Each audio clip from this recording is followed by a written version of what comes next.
25 experts had 60 minutes to save the vampire kingdom. A maid needed only one. The words echoed through the grand hall long after no one dared to speak them aloud.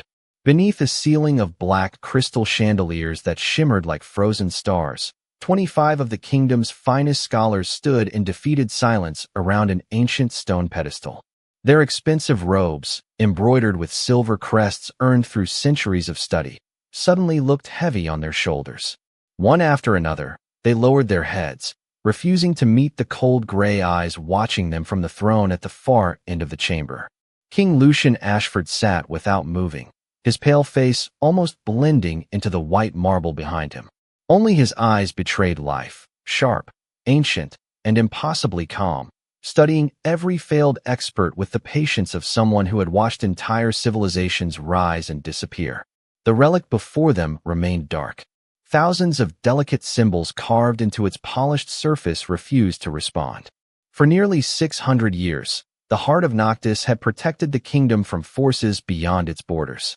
Tonight, for the first time in recorded history, it had fallen silent. An uneasy chill drifted across the enormous hall despite the blazing fireplaces lining the walls. Nobles whispered behind jeweled masks while royal guards tightened their grip on polished spears.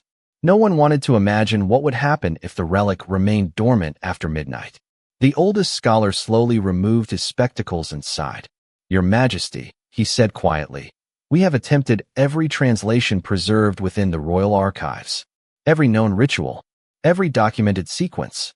His voice trembled ever so slightly. "There is nothing more we can do." The silence that followed felt heavier than stone. King Lucian neither nodded nor frowned. He simply continued looking at the relic as though expecting it to answer him instead.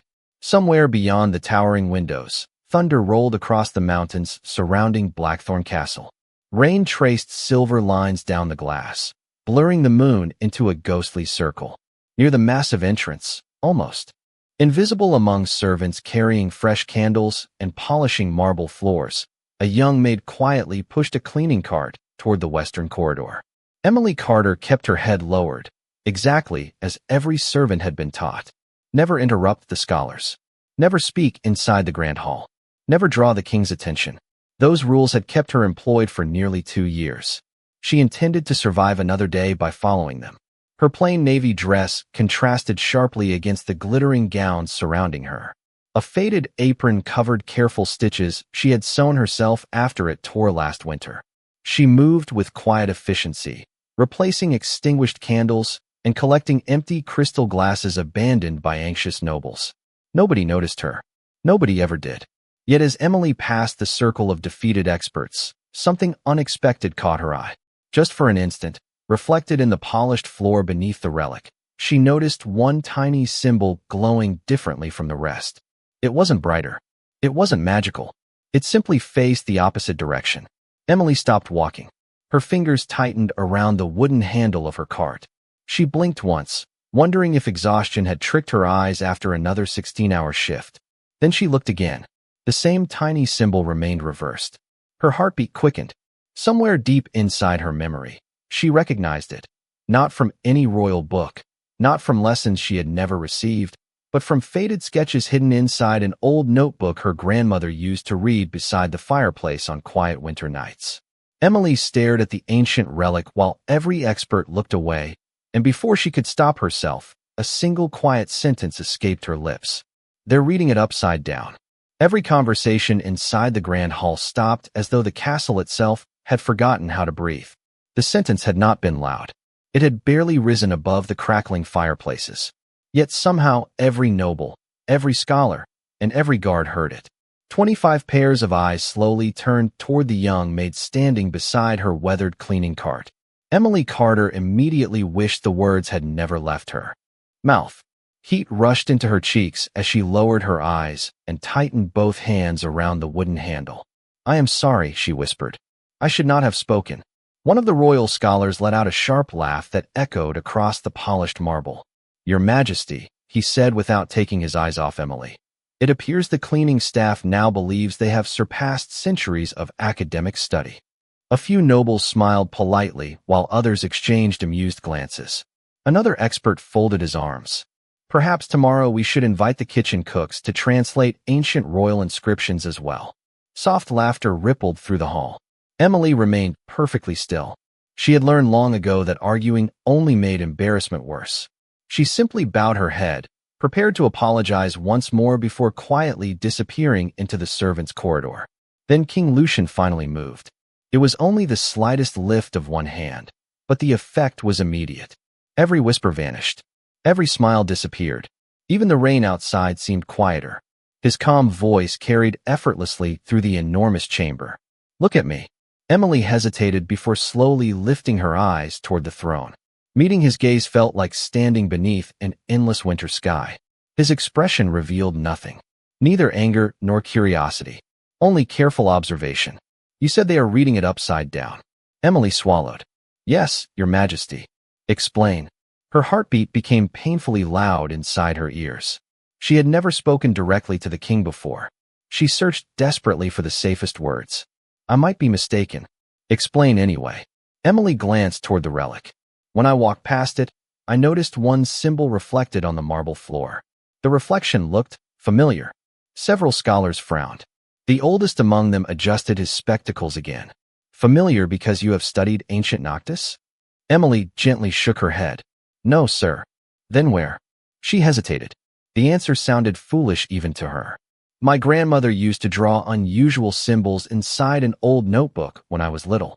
She never called them magical. She only said that old languages sometimes preferred different directions than new ones." Another scholar scoffed. "Stories from an elderly woman are hardly equal to the royal archives." Emily nodded respectfully. "I know." She truly did. She had no education beyond village school. She had never attended an academy. She cleaned hallways, washed silver trays, and replaced candles. That was her world. Yet something continued pulling her eyes toward the relic. It was the smallest detail imaginable. One tiny carving hidden among thousands. "If every symbol is being read from left to right," Emily said quietly, "but that single mark belongs to an older script that flows in reverse, then every translation after it would become shifted." Silence returned. The oldest scholar slowly looked back toward the relic. His confident expression softened almost imperceptibly. Another expert hurried closer to the pedestal, leaning so near the carvings that his sleeve brushed the stone. One by one, the remaining scholars followed. Nobody laughed anymore. Emily stood exactly where she was, wishing she could become invisible again. King Lucian never looked away from her. He noticed the uncertainty in her posture, the worn stitching along her apron, and the way she instinctively apologized each time someone interrupted her. Nothing about her suggested arrogance. Nothing suggested deception. She genuinely believed she might be wrong. Somehow, that made her impossible to ignore. At last, the oldest scholar straightened slowly, his eyes fixed on the same tiny symbol Emily had noticed only moments earlier. For the first time that evening, uncertainty appeared across his face. He turned toward the throne and spoke with careful honesty. "Your Majesty, I believe the maid may have seen something that all of us overlooked." The oldest scholar stepped closer to the relic with movements far slower than before, as though rushing might cause the ancient stone to reject him once again. Every member of the royal court watched without speaking. He carefully traced the tiny symbol with one trembling finger before comparing it against the translation scroll resting on the pedestal. His confident posture gradually disappeared. His shoulders lowered. His breathing slowed. Finally, he closed the heavy manuscript altogether. "The sequence does not begin here," he murmured almost to himself. "It begins before this mark." Another scholar quickly unfolded a second scroll covered in carefully copied inscriptions gathered over centuries. Together they examined every line again, this time reversing the order after the unusual symbol exactly as Emily had suggested.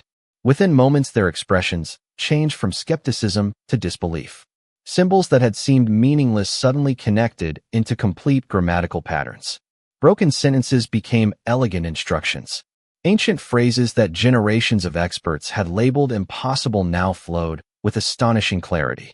One scholar removed his spectacles and rubbed his eyes as though hoping exhaustion had created the illusion.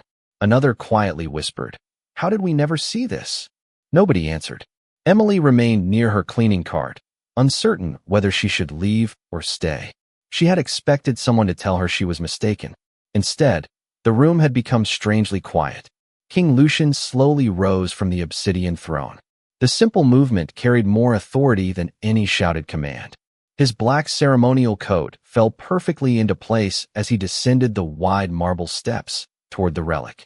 Every noble instinctively stepped aside, creating a clear path without being asked. When he reached the pedestal, he looked first at the newly arranged translation, then toward Emily. "Continue," he said. Emily blinked in surprise. "Your Majesty? If the sequence continues differently, show us." She hesitated only for a moment before approaching the relic. Her footsteps echoed softly through the vast chamber. Standing beside 25 renowned experts felt almost unreal. She carefully studied the carvings without touching the stone. Her grandmother's faded notebook returned to her memory with unexpected clarity. She remembered evenings beside a warm fireplace while rain tapped gently against old windows. The notebook had never contained complete lessons, only scattered observations written in careful handwriting beside unusual sketches. One sentence returned to her, more clearly than all the others. Old builders hide truth inside direction because impatient minds always look for words before movement. Emily slowly lifted one hand. "May I?" she asked. King Lucian gave a single nod. Rather than pointing at the glowing symbols themselves, she traced an invisible path through the air above them. "These markings are not meant to be read in straight lines," she explained softly. "They spiral inward. Every fourth symbol changes the direction of the sentence." Several scholars immediately followed her hand with fresh attention. They rearranged parchment after parchment across the stone table, testing the new sequence exactly as she described. Suddenly, one of the younger experts gasped. "There is another instruction." He quickly translated the newly revealed passage. "Do not awaken the heart by command. Awaken it by alignment." Confused whispers spread across the hall. "Alignment?" another noble repeated. "What does that mean?" Emily quietly looked at the relic again. The answer seemed strangely obvious now that the sentences finally made sense. "Perhaps," she said carefully, "everyone has been trying to activate it. But maybe it was never asleep. Maybe it has only been facing the wrong direction." Every eye turned back toward the ancient stone. Even the steady expression on King Lucian's pale face shifted ever so slightly. For the first time since the crisis had begun, hope replaced certainty, and in the silent space between one heartbeat and the next, the entire royal court realized that the future of the kingdom now rested in the hands of the one person they had never thought to notice. No one moved. No one even seemed willing to breathe too deeply, as though the slightest disturbance might shatter the fragile possibility growing inside the grand hall. The relic rested silently upon its stone pedestal, its countless carved symbols reflecting the warm glow of nearby candles. For centuries it had been treated as an object that demanded commands, rituals, and complicated ceremonies.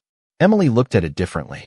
She looked at it the way her grandmother had once examined an old pocket compass before correcting its direction, with nothing more than gentle fingers. "If I am wrong," Emily said quietly, keeping her eyes on the stone, "nothing changes."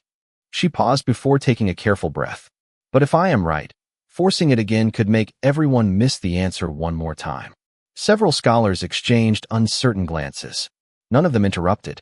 Their confidence had already begun to crumble beneath discoveries made within the last few minutes. King Lucian folded his hands behind his back. "What would you do?" Emily stepped closer until she stood only a few inches from the ancient relic. She studied its circular base instead of the glowing inscriptions covering its surface. Tiny grooves surrounded the pedestal, almost invisible beneath layers of polished dust collected over generations. They did not look decorative anymore. They looked functional. "May I touch the base?" she asked softly. The oldest scholar immediately stiffened. "Your Majesty, no servant has ever been permitted to touch a royal relic." Another added, "The risk is unnecessary." King Lucian remained silent for several long seconds. His gaze shifted from the anxious scholars to Emily's steady expression. She showed no excitement, no pride, and no desire to prove anyone wrong. Only quiet certainty mixed with unmistakable humility. At last he gave a single answer. "You may proceed." A wave of astonishment spread through the chamber. Emily slowly knelt beside the pedestal, placing one hand lightly against the cool marble floor for balance. She did not reach toward the glowing symbols. Instead, she brushed away a thin layer of dust from the narrow groove circling the relic's foundation. Tiny engraved arrows appeared beneath the dust, almost completely hidden by time. Several scholars immediately leaned forward. "Those markings were never recorded," one whispered. Emily smiled faintly, because everyone was looking at the relic instead of what was holding it. She carefully placed both hands against opposite sides of the circular base. Nothing happened. The room watched in complete silence. She closed her eyes for only a moment, remembering another sentence from the old notebook. Ancient builders respected balance more than force. She applied the gentlest pressure imaginable. The stone did not resist. It turned, barely an inch. A soft sound echoed through the hall, not the grinding noise of something breaking, but the smooth click of a mechanism finally returning to its proper place after centuries of waiting. The entire chamber froze. One candle near the throne flickered brighter. Then another. A faint silver light began flowing through the engraved channels surrounding the pedestal like moonlight moving across calm water. Nobody spoke. Nobody dared. Emily immediately stepped back, her eyes widening in surprise. "I did not," she whispered. "I barely moved it." The oldest scholar hurried toward the translation scrolls with renewed urgency.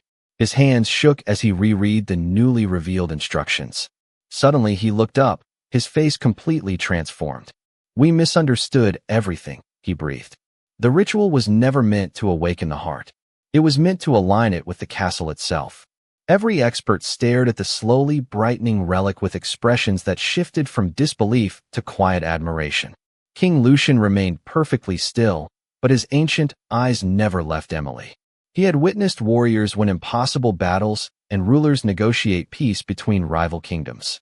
Yet nothing in 7 centuries had surprised him quite like a young maid who solved an ancient mystery not through power or magic, but by noticing what everyone else had overlooked.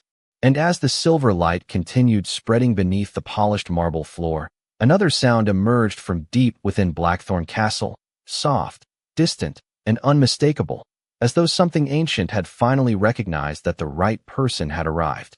The soft sound rising from deep beneath Blackthorn Castle did not resemble thunder or machinery. It sounded older than either, like a forgotten melody carried through stone by time itself. Every silver line carved into the marble floor glowed a little brighter, spreading outward from the relic in graceful circles until the light reached the edges of the grand hall. Nobles instinctively stepped backward, their reflections shimmering beneath their polished shoes. The royal guards looked toward King Lucian, awaiting instructions, but he never raised a hand. His complete attention remained fixed on the young maid standing beside the pedestal. Emily looked just as surprised as everyone else. She slowly withdrew her hands and took another careful step backward. "I only turned the base," she said almost apologetically. "I did not expect any of this." The oldest scholar hurried to examine the glowing channels crossing the floor. He dropped to one knee and traced the silver lines with trembling fingers. "These pathways have always been here," he whispered, "hidden beneath centuries of polish. We believed they were decorative." Another scholar quickly unfolded an ancient blueprint stored inside a protective leather case. The faded drawing matched the glowing pattern exactly. His eyes widened. "The channels connect the entire castle," he said in disbelief.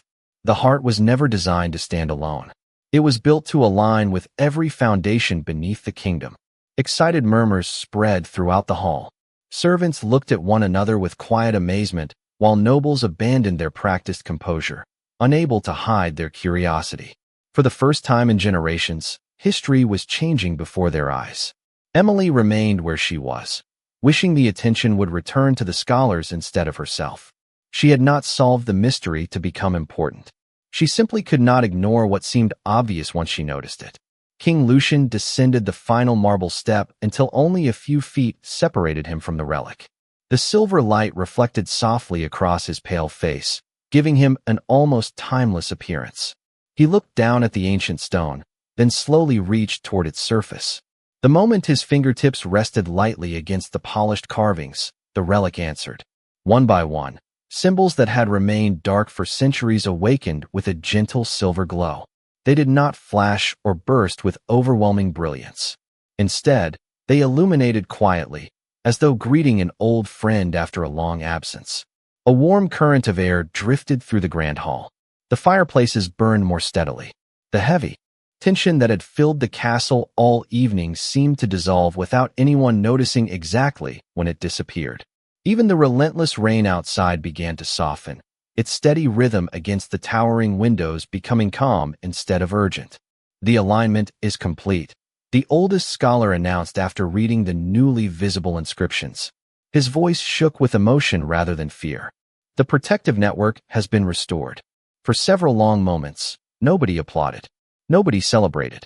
The realization was simply too overwhelming. 25 respected experts had spent countless hours searching for hidden spells, forgotten rituals, and impossible formulas. Yet the solution had never required greater knowledge. It had required someone willing to question the first assumption everyone else accepted without hesitation. King Lucian slowly turned toward Emily. The hall instinctively followed his movement. Hundreds of eyes settled upon the young maid whose simple apron still carried traces of candle wax and dust from the evening's work. She looked completely out of place among jeweled robes and polished crowns, yet somehow she had become the quiet center of the room. "Emily Carter," the king said, speaking her name for the first time. His calm voice echoed across the silent chamber. "Come forward." Emily hesitated before taking several careful steps until she stood before him. She lowered her head respectfully, expecting another question about the relic. Instead, King Lucian studied her with thoughtful silence. 700 years had taught him to recognize arrogance, ambition, and deception almost instantly. He found none of those qualities standing before him. He found only kindness, humility, and an observant mind that refused to overlook small truths hidden inside ordinary things. And somewhere beyond the walls of the grand hall, another ancient mechanism awakened with a quiet click, as though the castle itself had not merely accepted Emily's answer, but had begun recognizing her presence. Emily slowly lifted her eyes. Standing before the throne had always existed only in stories told among servants during quiet dinners below the castle kitchens. Those stories always ended the same way. A servant bowed, accepted an order, and disappeared back into the background. Nothing about this evening followed those stories anymore. King Lucian regarded her with thoughtful silence before finally speaking. "Tell me about your grandmother." The unexpected question caught Emily completely off guard. "My grandmother, Your Majesty?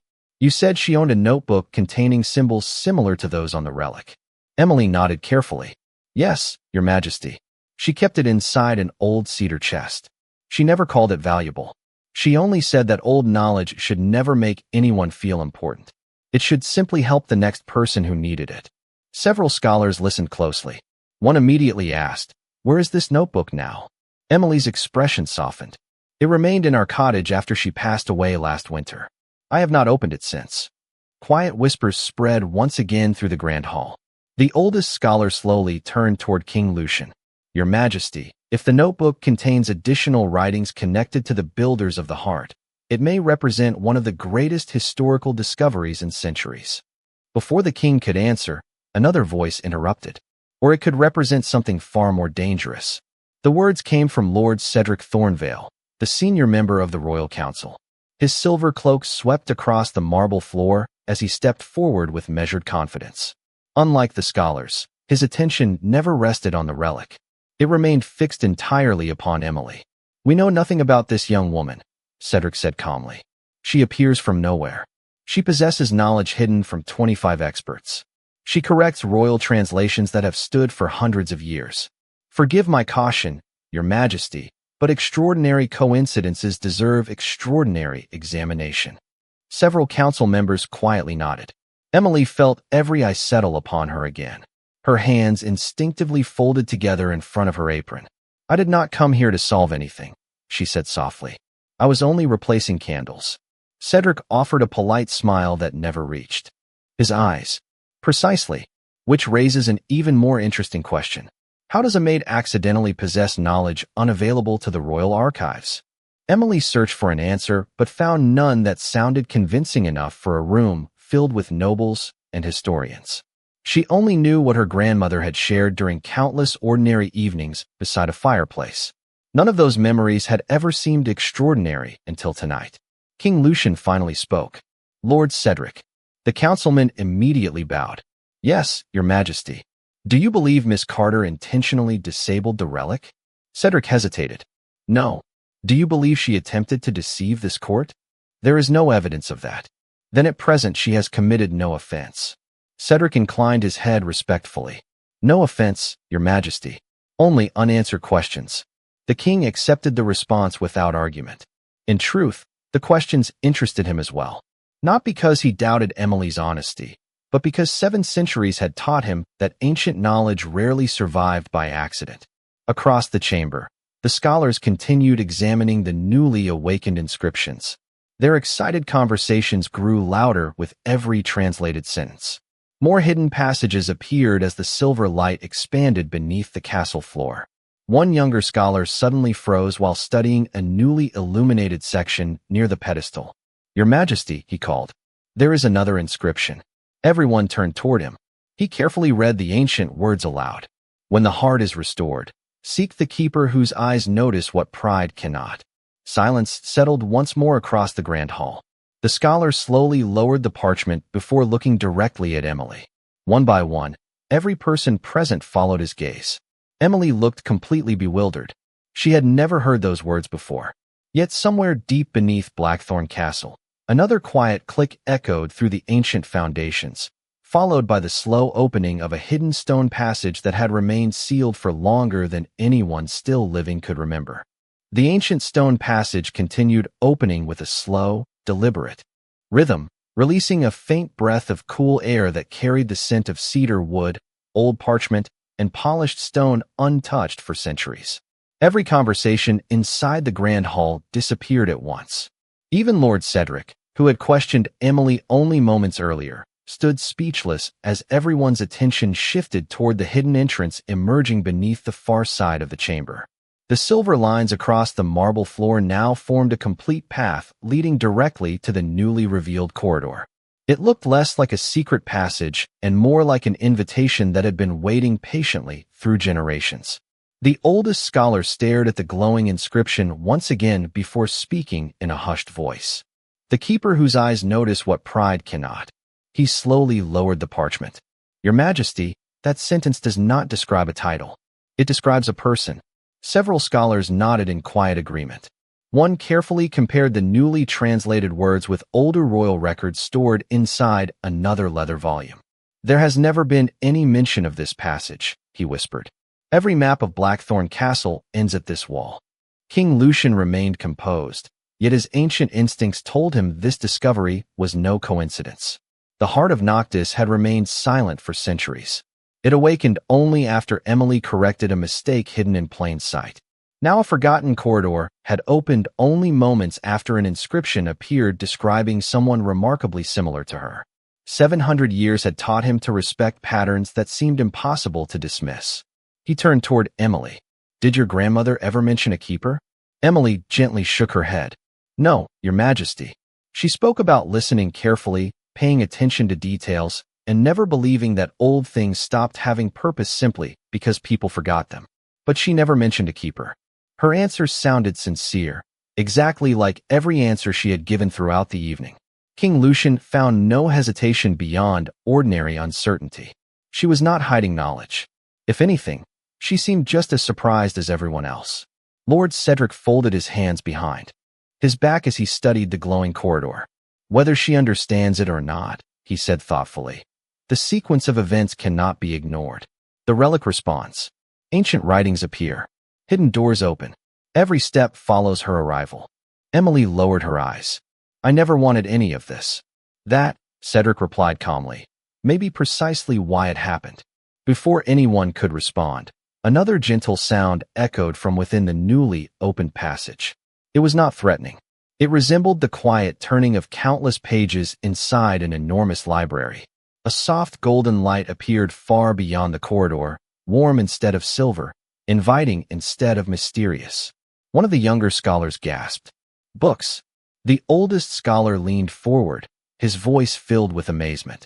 Not just books. Shelves. Hundreds of them. Excitement spread through the hall once again. Forgotten archives beneath the royal castle could preserve knowledge believed lost forever. Entire chapters of history might have survived untouched beneath Blackthorn Castle, while generations searched everywhere else. Emily looked toward the glowing passage with quiet wonder. Something about the warm golden light felt strangely familiar, though she could not explain why. It reminded her of evenings beside her grandmother's fireplace when old stories sounded less like fairy tales and more like gentle lessons waiting for the right moment to make sense. King Lucian noticed the expression on her face. Not recognition, comfort, as though the hidden place welcomed her instead of frightening her. That small detail interested him even more than the opening passage itself. He slowly stepped toward the corridor before stopping beside its entrance. Then, without taking his eyes from the ancient light ahead, he spoke clearly enough for the entire court to hear. No one enters alone. Every noble waited for the next command. King Lucian finally turned toward Emily, his calm expression unchanged, yet carrying a quiet certainty that surprised even himself. "Miss Carter," he said, "I believe this forgotten place has been waiting much longer for you than it has for me." Emily could not find the right words. She looked from King Lucian to the glowing corridor and back again, almost expecting someone to explain that a mistake had been made. "Your Majesty," she said softly, "I am only a maid." A gentle smile appeared on the face of the oldest scholar. "Miss Carter," he replied, "tonight you have reminded every person in this hall that titles do not determine wisdom." No one argued with him. Even Lord Cedric remained unusually quiet. The evidence surrounding them had become impossible to dismiss. The restored heart of Noctis continued glowing with calm silver light. The hidden passage remained open. The newly revealed inscription had described a person whose greatest strength was not power, but careful observation. Every remarkable event had unfolded only after Emily noticed what everyone else overlooked. King Lucian extended one hand toward the corridor. "Walk beside me." Emily hesitated for only a heartbeat before giving a respectful nod. Together they stepped onto the glowing pathway, followed several feet behind by the oldest scholar, Lord Cedric, and a small group of royal historians. The rest of the court remained inside the grand hall under the king's instruction. The passage was narrower than anyone expected, yet beautifully crafted. Smooth stone walls curved gently overhead, covered with thousands of tiny carvings that shimmered whenever the silver light touched them. There were no torches. Instead, soft golden lanterns suspended from the ceiling gradually awakened as footsteps echoed through the corridor, illuminating the way ahead one light at a time. Emily slowly looked around in amazement. "These carvings are different," she whispered. "Yes," the oldest scholar answered while carefully studying the walls. "These symbols are older than the language used on the heart itself." Emily stopped walking. One small carving near shoulder height immediately caught her attention. Unlike the others, its edges had been polished smooth by countless gentle touches over many centuries. Without thinking, she reached toward it before quickly pulling her hand back. "I should not touch it," she murmured. King Lucian looked at the symbol before calmly saying, "If this place truly opened because of you, then perhaps it expects honesty rather than permission." Emily slowly placed her fingertips against the polished carving. Nothing dramatic happened. Instead, a warm pulse traveled quietly through the stone wall. One after another, delicate golden lights awakened farther down the corridor until they reached an enormous circular door carved from pale white stone. The door itself had no visible handle. At its center rested a single inscription surrounded by elegant branches and stars. The oldest scholar stepped closer, adjusting his spectacles as he carefully translated the ancient script. His voice grew softer with every word. "Knowledge belongs to those who seek understanding before recognition." He paused, taking a slow breath. "The next line says, 'The library remembers hearts before names.'" Emily stared at the inscription in complete silence. Something about those words felt deeply familiar. She suddenly remembered sitting beside her grandmother as a little girl while carefully repairing worn book bindings with thread and glue. Her grandmother had once smiled and said, "Books remember the hands that protect them, even when people forget."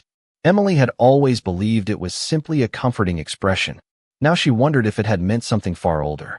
King Lucian noticed the thoughtful expression crossing her face. "What are you remembering?" he asked quietly. Emily repeated her grandmother's words exactly as she had heard them years ago. The oldest scholar's eyes widened. "Your Majesty," he whispered, "those are not ordinary words." He hurriedly searched through his translation notes before finding a matching passage. They are almost identical to an oath written by the original caretakers of the hidden library. Lord Cedric slowly looked from the ancient inscription to Emily, his earlier skepticism giving way to thoughtful respect.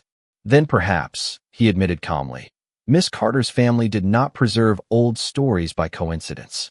Before anyone could continue, the circular stone door released one final quiet click. It slowly opened inward without anyone pushing it, revealing endless shelves stretching into the golden distance. And resting upon a marble pedestal at the very center of the hidden library lay a weathered notebook bound in faded cedar leather that looked astonishingly similar to the one Emily remembered from her grandmother's fireplace. Emily stood motionless at the entrance of the hidden library, unable to look anywhere except the weathered notebook resting upon the marble pedestal. Time seemed strangely gentle inside the vast chamber. Thousands of carefully preserved books stretched upward toward a ceiling that disappeared into warm golden light, while the air carried the comforting scent of cedar, old paper, and polished oak. Nothing felt abandoned. Everything felt patiently protected. King Lucian walked beside Emily without speaking. Even after 7 centuries, he had never known this place existed beneath his own castle. The realization humbled him in ways few experiences ever had. Knowledge, he thought quietly, had waited beneath every generation of rulers, revealing itself only when someone worthy finally noticed what pride ignored. Emily approached the pedestal with slow, respectful steps. She did not immediately reach for the notebook. Instead, she simply looked at it, recognizing the familiar stitching along its faded leather cover. It was not the exact notebook her grandmother had kept inside the cedar chest back home, but it had clearly been crafted by the same careful hands, using the same patterns and the same patient attention to detail. "It feels familiar," she whispered. The oldest scholar nodded slowly. Sometimes history survives through families without announcing itself. Emily finally placed both hands beneath the notebook and gently lifted it from the pedestal. The leather felt warm instead of cold. Dust did not rise from its surface. It was as though someone had carefully cared for it only moments earlier. She opened the first page. Elegant handwriting filled the parchment in dark ink that remained perfectly preserved despite the passing centuries. At the top of the page appeared a single sentence. "To the one who finds this place through humility rather than ambition, welcome home." Emily felt her breath catch. The words were written in the same graceful style as her grandmother's notes. She slowly turned another page. The oldest scholar stepped beside her, carefully reading over her shoulder. His eyes widened almost immediately. "Your Majesty," he said with quiet amazement, "this is not merely a journal. It is the original record of the builders who created the heart of Noctis." Every historian present stared in disbelief. Centuries of unanswered questions rested inside the simple notebook held by a young maid whose greatest qualification had been the willingness to notice one overlooked symbol. Lord Cedric lowered his head thoughtfully. "I owe you an apology, Miss Carter," he said sincerely. "I judged your station before I considered your character." Emily offered him a gentle smile. "My grandmother always said that everyone misses something sometimes." Cedric smiled for the first time that evening. "She sounds wiser than many council members I have known." A quiet laugh spread through the library, dissolving the last traces of tension that had filled the castle only an hour earlier. King Lucian looked toward the endless shelves surrounding them. "These records belong to the kingdom," he said, "but they also belong to the one who led us here." Emily quickly shook her head. "They belong to everyone who wishes to learn from them." The king regarded her thoughtfully before giving a slow nod. "Then you understand the responsibility better than anyone." Outside, the rain had completely stopped. Moonlight poured through narrow windows hidden high within the ancient stone, bathing the library in soft silver and gold. Far above, the restored heart of Noctis continued glowing steadily beneath the grand hall, protecting the kingdom once more. The oldest scholar carefully closed the notebook after recording its opening pages. "History will remember this night," he said quietly. King Lucian looked toward Emily, whose simple apron still carried faint traces of candle wax from the workday that had begun like any other. "Perhaps," he replied. But I hope it remembers the lesson even more. Emily looked once more across the peaceful library before smiling softly. She had arrived that morning believing she would spend another ordinary day replacing candles no one noticed. Instead, she had reminded an entire kingdom that wisdom does not always wear a crown, knowledge does not always come from the loudest voice, and sometimes the smallest act of paying attention can awaken hope that has quietly waited for centuries.